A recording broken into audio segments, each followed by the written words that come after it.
എന്റെ പൊന്നുമക്കളെ,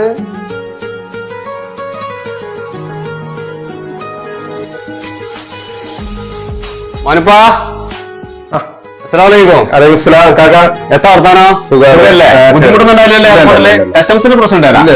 എത്ര അവിടുത്തെ മട്ടോ ചൂട് ഇങ്ങനെ നല്ല ചൂടെന്നൊക്കെ പറഞ്ഞു. എത്ര ഹോട്ടലില് കച്ചവടമൊക്കെ ഉണ്ടാ? കച്ചവടം നല്ല കച്ചവടമാണ്. പക്ഷെ ഡ്യൂട്ടി ടൈം കണ്ടമാനുണ്ട്. 14 മണിക്കൂർ പണിയെടുക്കണം. എന്നെ അതിനകത്ത് കയറിയ രാത്രി ഇറങ്ങാൻ പറ്റുള്ളൂ. അത്രയും പണിയാ. ശമ്പളം പറയാനോ ചെറിയ ശമ്പളം, ഒരു മാറ്റം അതിന് വന്നിട്ടില്ല. അങ്ങനെയൊക്കെ കേട്ടിട്ടല്ലേ ഞാനത് വരുന്നു.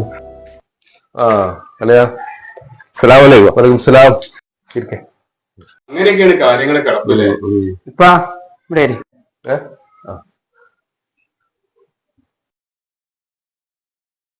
ഇപ്പൊ എങ്ങനെ ബസ്സിന് പോകുന്നത്?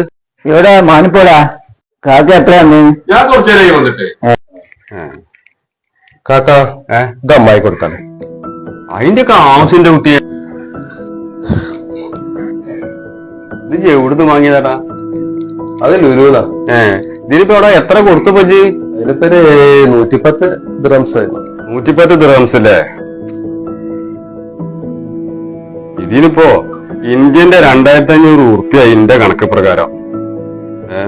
ഏതായാലും ഇപ്പൊ ആൾക്കാർക്ക് വരുന്നവർക്കൊക്കെ ഇപ്പൊ ഇങ്ങനെ സാധനം കൊടുത്താല് എത്തപ്പോ കഥ. എനിക്കിപ്പോ അവിടെ ഹോട്ടലിൽ പണിയാന്ന് എനിക്കിപ്പോ നന്നായിട്ട് അറിയാം.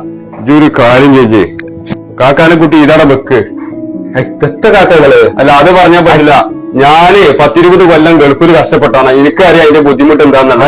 അതൊന്നും പറഞ്ഞാൽ പറ്റൂല. ഇതാണ് വെക്ക്. അത് പറഞ്ഞാൽ പറ്റൂല.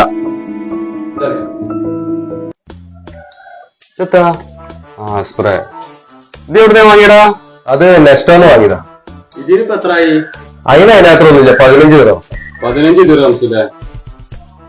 ഇതിനിപ്പോ ഇന്ത്യന്റെ 300 ഉറുപ്പ്യായി.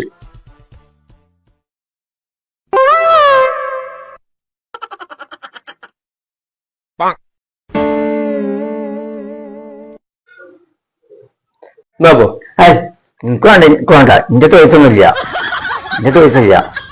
ഇങ്ങനെ നമ്മളെ കുടുംബക്കാരും അയൽവാസികളൊക്കെ ഉമ്മാര് തീരുമാനം എടുക്കുകയാണെച്ചെങ്കില് 2 കൊല്ലം കൂടുമ്പോ വരുന്ന ആൾക്കാർക്ക് മൂന്നാം മാസം വന്നു കഴിഞ്ഞ് പെരയിൽ പെണ്ണിനും കുട്ടികളും കണ്ടിട്ട് പോയിക്കൂടെ?